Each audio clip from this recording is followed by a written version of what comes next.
Livro de 1 Reis, capítulos 13 e 14. Por ordem do Senhor, um homem de Deus vindo de Judá foi até Betel e chegou ali quando Jeroboão se aproximava do altar para queimar incenso.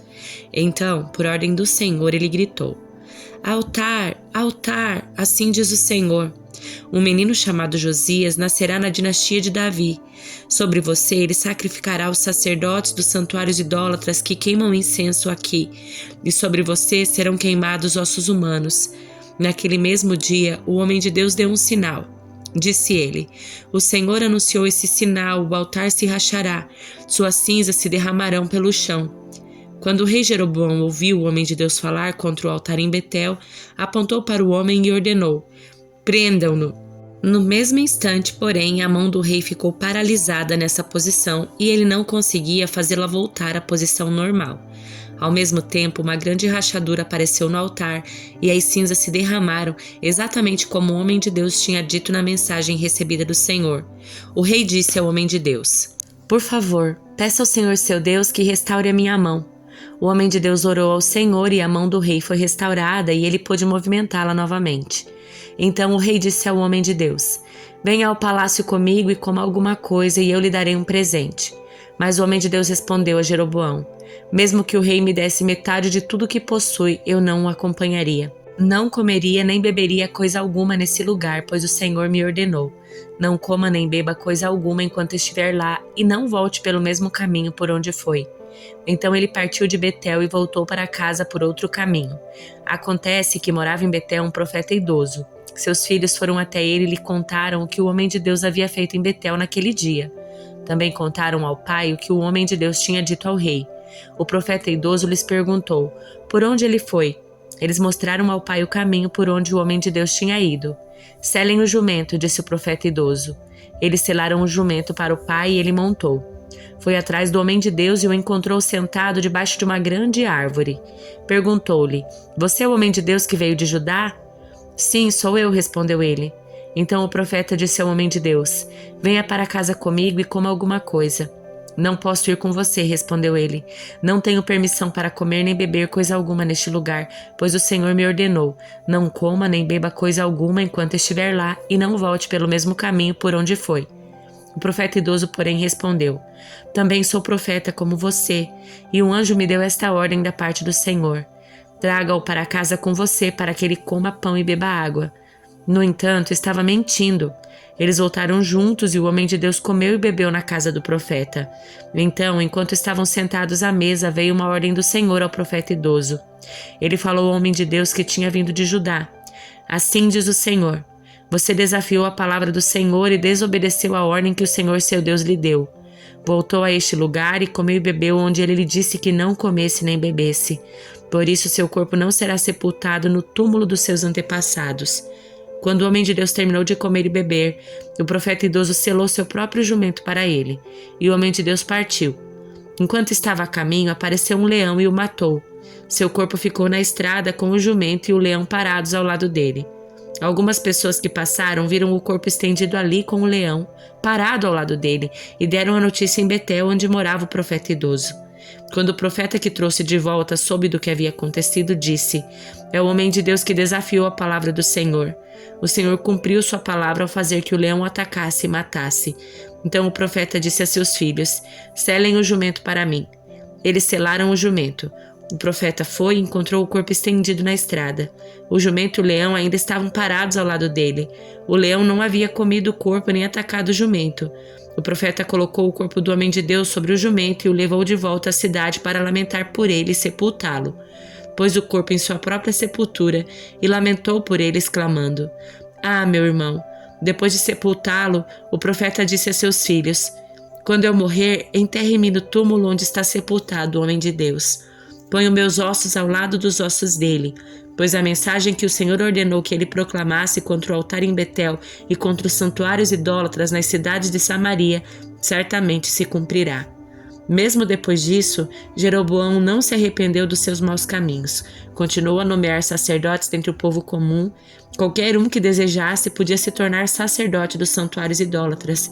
Com isso, por causa desse pecado, a dinastia de Jeroboão foi eliminada da face da terra. Por esse tempo, Abias, filho de Jeroboão, ficou doente. Jeroboão disse à sua esposa: Ponha um disfarce para que ninguém reconheça que você é minha esposa e vá a Siló falar com o profeta Aías, o homem que me disse que eu seria rei sobre este povo. Leve para ele um presente de 10 pães, alguns bolos e uma vasilha de mel.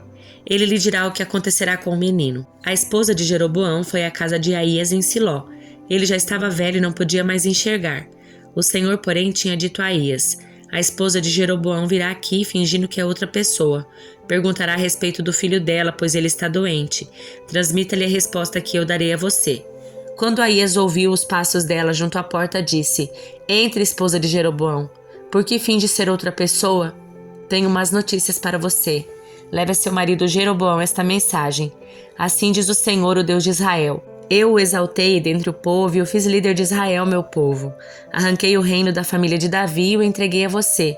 Mas você não tem sido como meu servo Davi, que obedeceu meus mandamentos e me seguiu de todo o coração e sempre fez o que me agrada.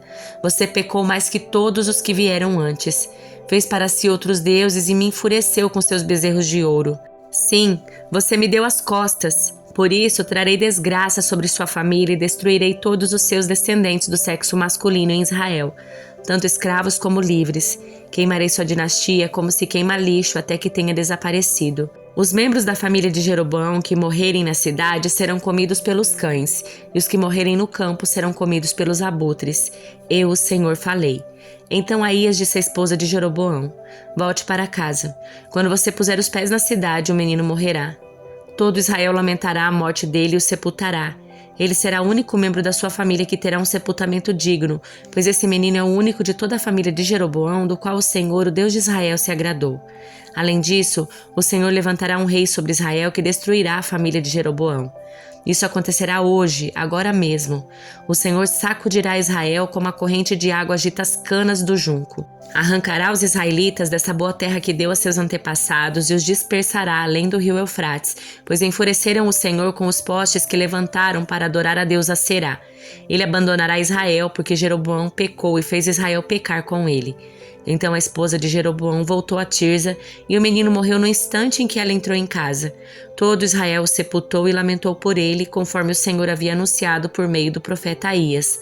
Os demais acontecimentos do reinado de Jeroboão, as guerras e o modo como governou, estão registrados no livro da história dos reis de Israel. Jeroboão reinou em Israel por 22 anos. Quando morreu e se reuniu a seus antepassados, seu filho Nadab foi o seu sucessor. Enquanto isso, Roboão, filho de Salomão, reinava em Judá.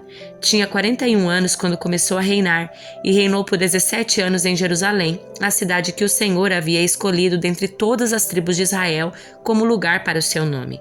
A mãe de Roboão era uma mulher amonita chamada Naamá. O povo de Judá fez o que era mal aos olhos do Senhor e provocou sua ira com os pecados que cometeu, pois foram ainda piores que os dos seus antepassados. Construíram santuários idólatras, levantaram colunas sagradas e postes de Acerá em todos os montes e debaixo de toda a árvore verdejante. Havia até mesmo prostitutos cultuais por toda a terra. O povo imitava as práticas detestáveis das nações que o Senhor havia expulsado de diante dos israelitas.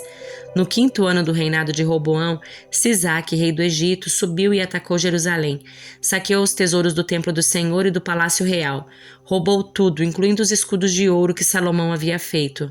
Mais tarde, o rei Roboão fez escudos de bronze para substituí-los e os confiou aos oficiais da guarda, que protegiam a entrada do palácio real. Sempre que o rei ia ao templo do Senhor, os guardas levavam os escudos e em seguida os devolviam à sala da guarda.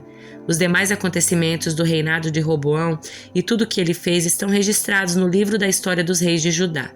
Houve guerra constante entre Roboão e Jeroboão. Quando Roboão morreu, foi sepultado com seus antepassados na cidade de Davi. Sua mãe era uma mulher amonita chamada Naamá. Seu filho Abias foi seu sucessor. Livro de Eclesiastes, capítulo 4. Observei ainda toda a opressão que ocorre debaixo do sol. Vi as lágrimas dos oprimidos e ninguém para consolá-los.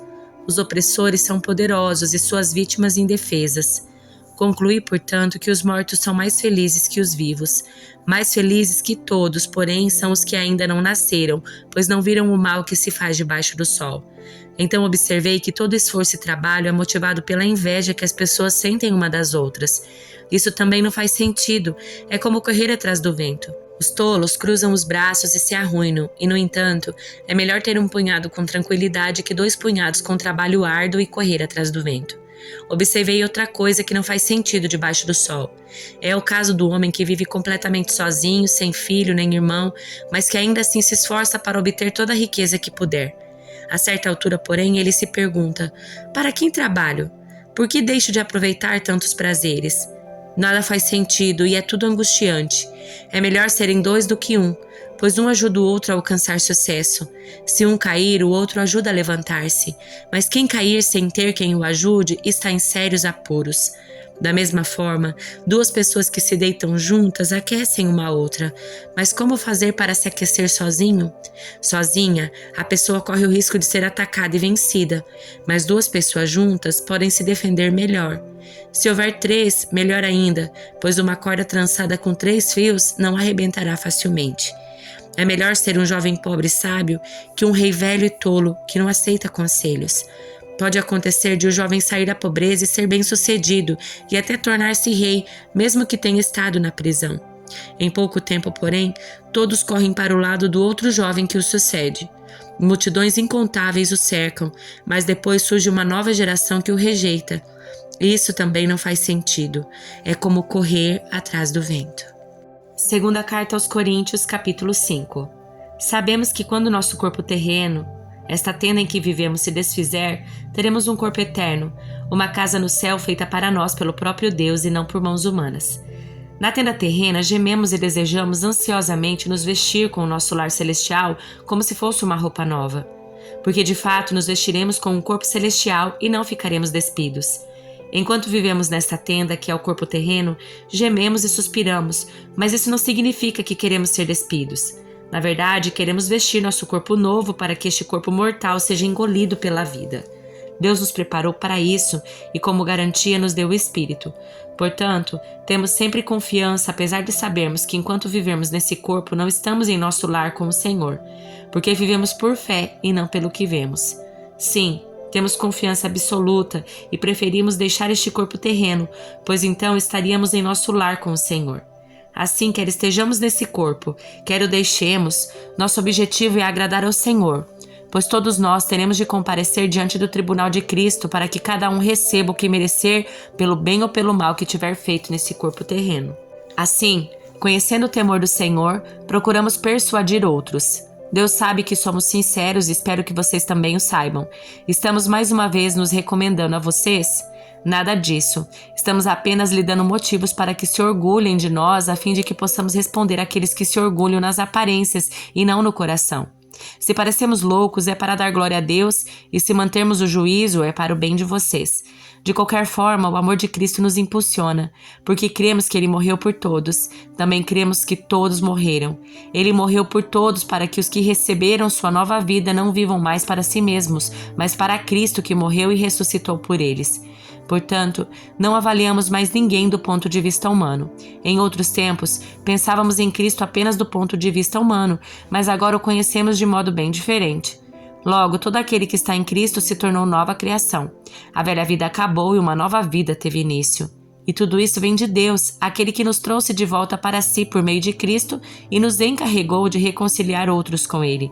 Pois em Cristo, Deus estava reconciliando consigo o mundo, não levando mais em conta os pecados das pessoas, e Ele nos deu esta mensagem maravilhosa de reconciliação. Agora, portanto, somos embaixadores de Cristo. Deus faz seu apelo por nosso intermédio. Falamos em nome de Cristo quando dizemos: reconciliem-se com Deus. Pois Deus fez de Cristo aquele que nunca pecou, a oferta por nosso pecado para que por meio dele fôssemos declarados justos diante de Deus.